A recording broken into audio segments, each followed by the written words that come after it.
Hello guys, good afternoon. Dito ako ngayon.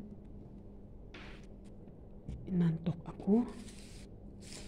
So, yung aking mga assignment, mamaya na. Nakapagsulat na ako ng aking assignment. So, mamaya ako na ito ayusin kasi nawalan ako ng signal. Alam niyo guys, dito ako natutulog guys. So, ayan, ginagawa ko itong unan. Ito. Kasi tapos na ako naglinis sa kitchen. Dito ako ngayon sa ground floor. Kaya naantok talaga ako. So, pahinga ako ngayon. Ayan. Ganito ako tuwing Thursday dito guys. Pagkatapos ko na maglinis guys. Dito ako nakahiga. Ayan. Alam niyo yung sitwasyon ko dito guys. Kailangan mo ikaw na maghanap ng paraan. Ay, naantok na talaga ako. Gusto na matulog. Kasi ang sarap ng feeling pag nakatulog po tayo, lalo ng busog na busog ka sa tulog guys. Ang sarap ng pakiramdam mo. Lalo na masarap yung ulam, isda. Kasi ngayon basta isda guys, patulugin ka talaga. 5 minutes to 10 minutes guys, aantukin ka talaga pag isda ang ulam. Kaya masarap ang isda ang ulamin pag time na sa pagtulog guys. Kailangan itulog mo talaga kasi masakit ang ulo mo pag hindi ka nakatulog. Kasi bes isda na yung ulam mo, nilalaban mo yung ayong matulog, sakit yung ulo mo guys. Totoo yan. Kaya ako inaantok na. So ito yung unan ko dito guys. Ano lang, tissue. Importante ay nakaiglip po ako ng tulog guys. So dito po ang aking posisyon o tulog guys. Ay, naantok na talaga ako. Kahit makaiglip lang ako guys ng ilang minuto lang guys ba. Kasi masakit ang ulo natin pag hindi nakaiglip ng tulog. Kaya kailangan talagang ay may pahinga tayo guys. Kaya dito higa-higa na ako ngayon guys. May pikit na yung mata ko at masarap na yung tulog natin guys. Kasi nantok talaga ako guys.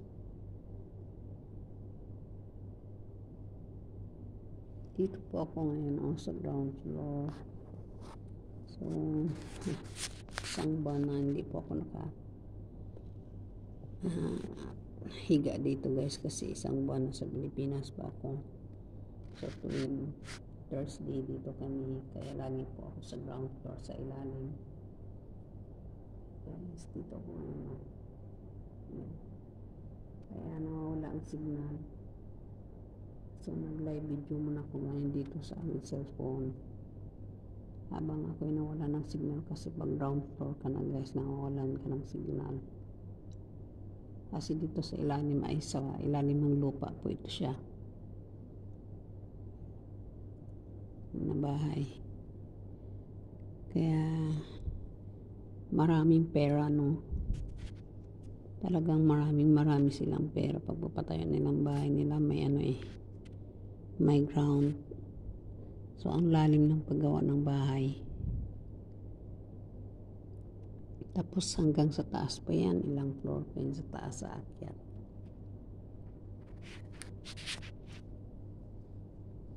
So itong amo kong lalaki may kaya. Magkakapatid. Gusto lang yung aking madam boss.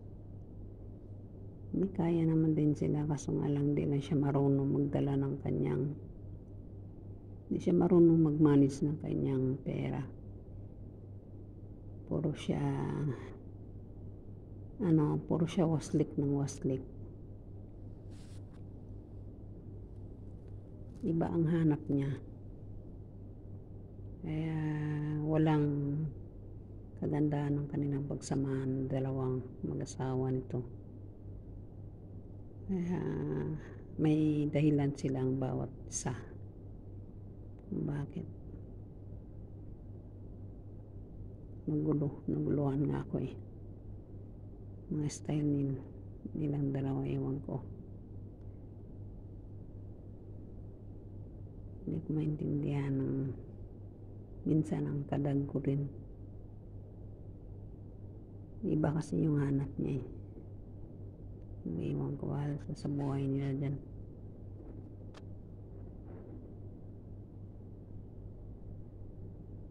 Basta ako nanantok talaga ako guys. Sarap matulog guys yung mayroong nagmamasad sa iyo, yung pinipiga-piga lang yung mga katawan mo, yung kamay mo, braso mo. Parang napipinig talagang masarap ng tulog. Ganyan ang gusto ko, yung bago ka matulog mayroong pumipiga-piga sa mga braso mo, sa paa mo, yung ulo mo kinakaykay, hanggang ikaw ay sarap